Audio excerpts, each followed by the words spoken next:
Hi everybody. So today we're just going to look at how to mess around with personal information in a Java program. So we're just going to look at how to enter different kinds of data about, personal information such as name, age, height, weight, address, email address, all this kind of stuff relating to people. So let's start with a quick review of numbers. And just basic number variables in Java. As you know, we can create basic number variables like this. We simply tell Java what kind of data we want to use.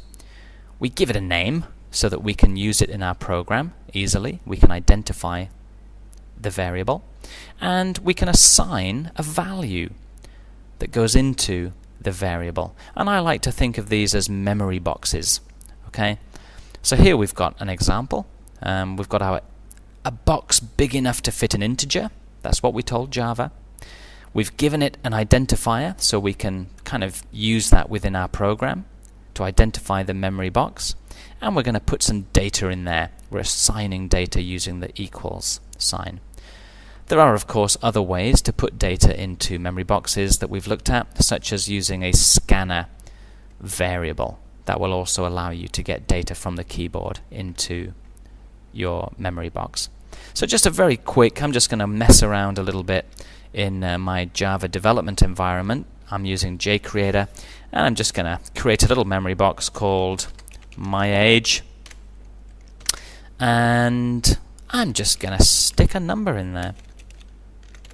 And I'm just going to print that out as well, just to see what happens. System.out.print. System.out.print is such a useful tool. It just allows you to see what kinds of things your data boxes, your memory boxes are holding. So let's just quickly do that, and hopefully when I build and run this program, I'm going to see 23 on the screen. And if I don't, I'm going to scream. Here we go. And there we have it. That is the contents of my age, which is a memory box big enough to hold an integer. So what I'm going to do now is change the value of my age. I've suddenly increased in age by 11 years. I'm now 34 years old. Just notice a couple of things here. First of all, we're using the same memory box. Secondly, I created the memory box here at the top of the program. I don't need to create it again. I don't need to tell Java, hey, my age is an integer. I've already done it.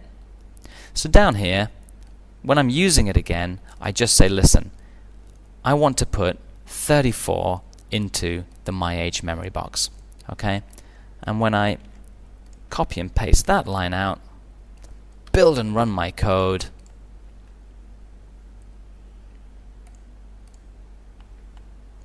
hopefully we'll see the old value of my age. That was the original value there, and I printed it to the screen, and then I changed the value to 34, and my age at the moment is equal to 34.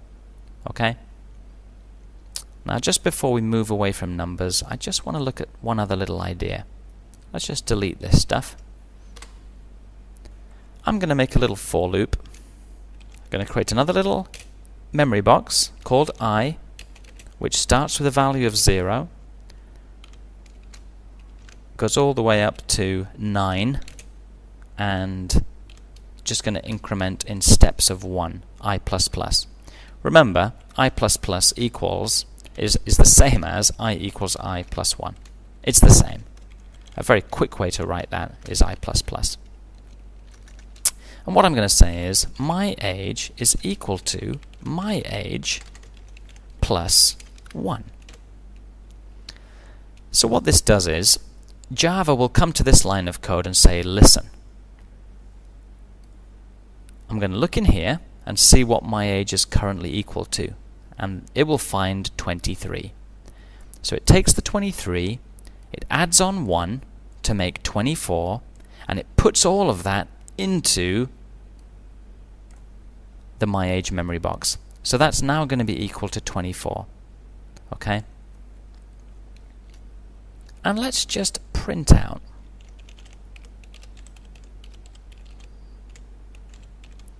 my age each time we go through the loop. Notice that this line of code here is in my for loop. So this is going to happen 10 times, and this is going to happen 10 times. Okay? So let's build and run this crazy little program that I'm making. And let's have a look at the output. I'm just going to increase my output box here, and there we have it. My age was 23.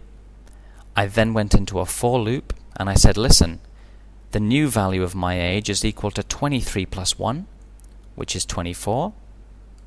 That's now 24. And I'm just going to print that to the screen. And then I'm going to go back into my for loop. My age is equal to the current value of my age, which is 24, plus 1, which is 25. This becomes 25. And there we have it. Okay? And we looped through that 10 times. So there's something to think about and play with in your Java programs. Now let's move on.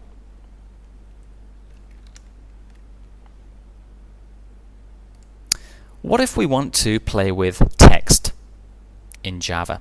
Text, of course, is something like a name, like Jack or Jill or Dennis or something like that. Obviously, text is not an integer. Java sees text as something called a string. Okay? And the way to create a memory box to hold a string value is to do it like this. String, give it a name. I'm just calling it name. Is that confusing? Maybe that's confusing. Let's change that. String, my name. Oh no, and now it's, oh dear, I shouldn't have done that, should I? You know what I mean. Let's just leave it as name. String name equals new string. Okay? So I've just created a memory area that will accept a string value and store it for us. But how do we put a value into that memory area that we're reserving for a string? Well, it's very, very simple. How to assign data to a string is just use the equals operator as usual and put the text that you want to store inside quotation marks. So it's quite similar to this way of messing with numbers. We said my age equals 23. That puts 23 into the my age box. Well, this puts Bob into our name box, which is a string variable. Okay?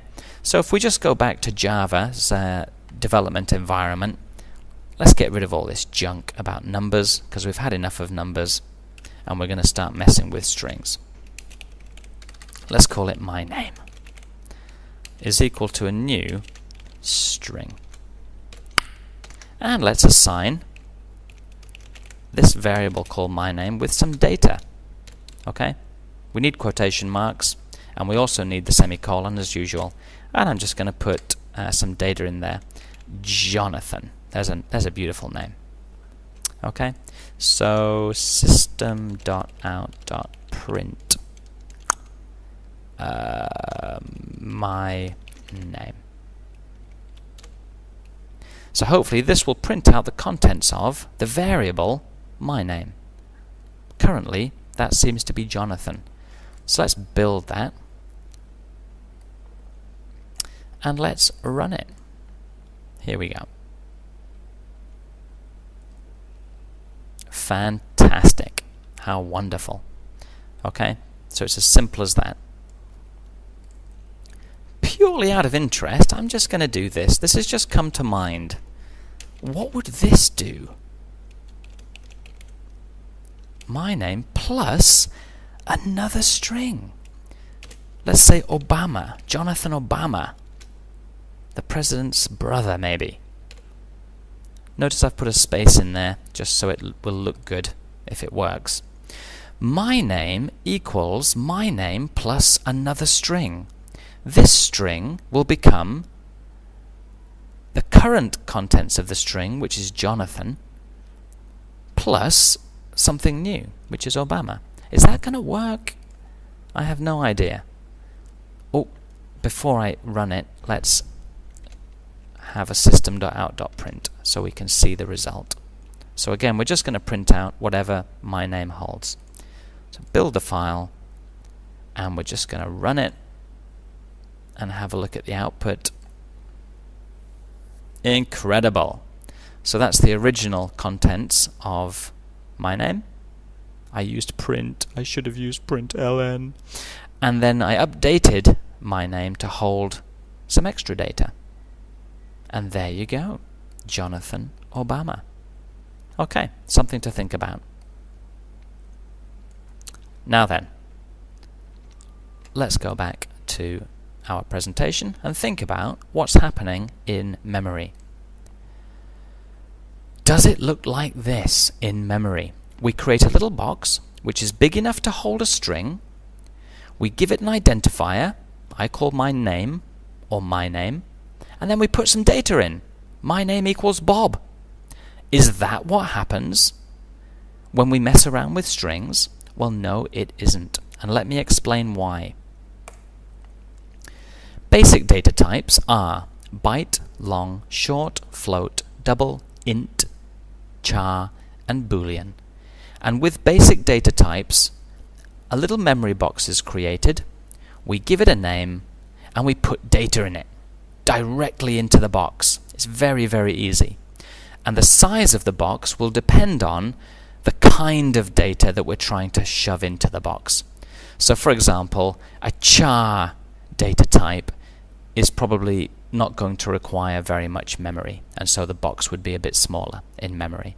Okay? So if that doesn't make sense, you really want to think about basic data types. However, a string is not in the basic data type list. Let's just go and have another look. Is it there? String, string, string, string, string, string, string. Nope, it's not there. That's because string is not a basic data type.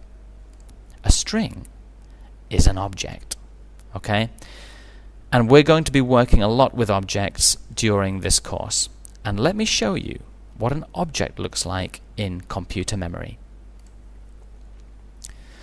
So when I type this into Java, it creates a little memory box called name. But this memory box is always empty. There is nothing in it. Java just uses it because it's a convenient place to start, to access or point to another area of memory where the object is stored. So name is called a reference variable. Okay? That's a reference variable. And it points to something that can hold a string. Now remember, a string is not a basic data type, it is an object. Basic data types only hold data. So let's just have a quick look at that again. A basic data type only holds data. It's a little bit basic. However, objects hold data and lots of other cool stuff to mess with the data. Okay? For example,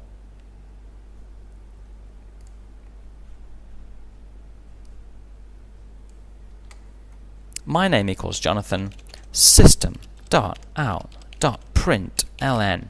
My name dot. Now I'm going to play with that data. I'm going to call this to uppercase round brackets. 2 round brackets, and then close the system.out.print brackets. Check that out. I'm going to use a magical piece of code called toUpperCase, which is going to mess with the data that is stored in my string object.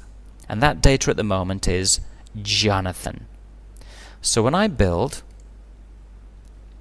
and run this program, let's see what the output is. Ta-da! My name dot toUpperCase. Thank you very much.